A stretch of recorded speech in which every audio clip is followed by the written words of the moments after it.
Hello and welcome back to the channel. In this short video, we will be discussing the architecture of a Kafka cluster. And the topics under the purview of our discussion today would be topics, brokers, partition replications, and partition leaders. So if you have not subscribed to this channel already, please click subscribe, do hit the bell icon, and let's quickly get started.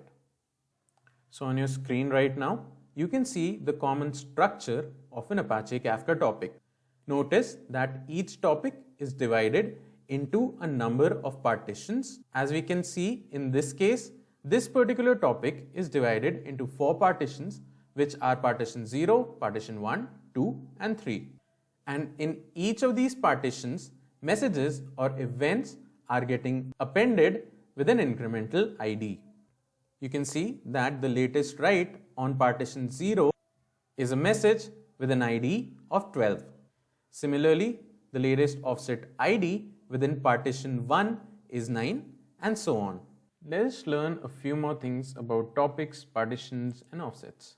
So, a topic in Apache Kafka identifies a particular stream of data in Kafka, and it is always recognized by its topic name. A topic is subdivided into a number of partitions. Each event or message that gets written into a partition in a Kafka topic gets an incremental ID, which is called the offset of that message within that partition for that Kafka topic. A partition has meaning relative to a topic only. I cannot tell Kafka to give me data from partition 1 unless I specify which topic do I want the data from.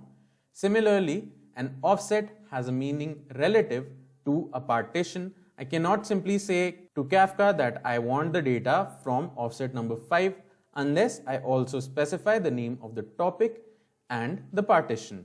The ordering of messages is guaranteed only within a particular partition and not across partitions, which means that if I am given 2 messages with the same offset but 2 different partitions of a Kafka topic, I cannot perform ordering on them.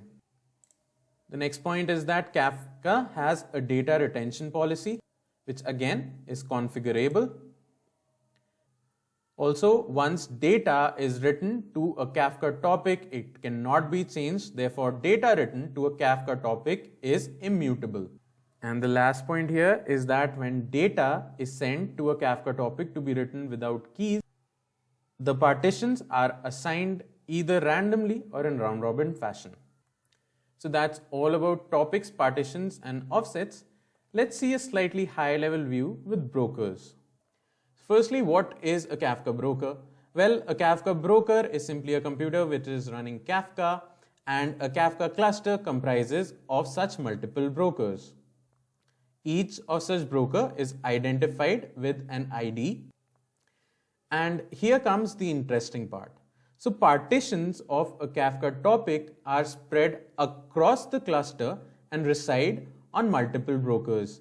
And this provides a degree of fault tolerance to Kafka. Also, to get connected to a Kafka cluster, we can get connected to any one of the brokers on that Kafka cluster. And that broker to which we get connected is called the bootstrap server. And in the example below, we can see 4 Kafka brokers. Now we are going to see an example of how various partitions of a Kafka topic reside across various brokers of a Kafka cluster. Now in this example, we will have a topic T which has 3 partitions and a topic S which has 2 partitions. Now you must make note of the fact that a broker can have partitions for more than one topic.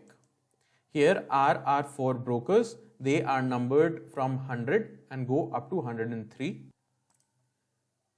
And here we can see the various partitions of topic T being spread across the Kafka cluster of these 4 brokers. Also, we can see the 2 partitions of topic S have been spread across the same cluster. We also note that broker 101 houses partition 2 of topic T as well as partition 0 of topic S.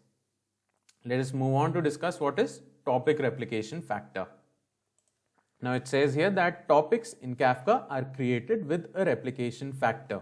So what this replication factor specifies is the number of times the partitions of a Kafka topic are replicated across the entire Kafka cluster. In the example, we will see a topic R which has 2 partitions and a replication factor of 3. On our screen right now, we can see the 2 partitions, partition 0 as well as partition 1 of topic R. Right now, this diagram is showing them without replication. Now, we are able to see how these partitions may be replicated and spread across the Kafka cluster. We can see that partition 0 has 3 replicas which reside on broker 100, 101 and 102. We can also see that partition 1 has 3 replicas which reside on broker 100, 102 as well as 103. So we can see that all partitions of topic R have been replicated thrice and are spread across the entire Kafka cluster. Now what have we actually achieved with this kind of redundancy? Well, what we have achieved here is called fault tolerance. Now imagine a scenario in which broker 102 goes down and we lose all of the data that was stored on that broker.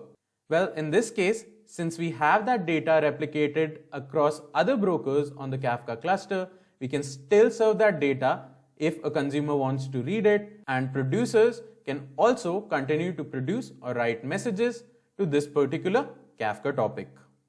Next, we will be discussing the concept of a leader within a Kafka cluster.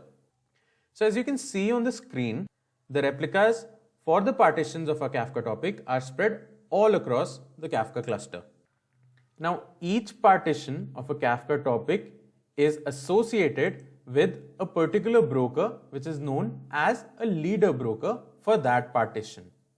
What it means will be clear in just a minute.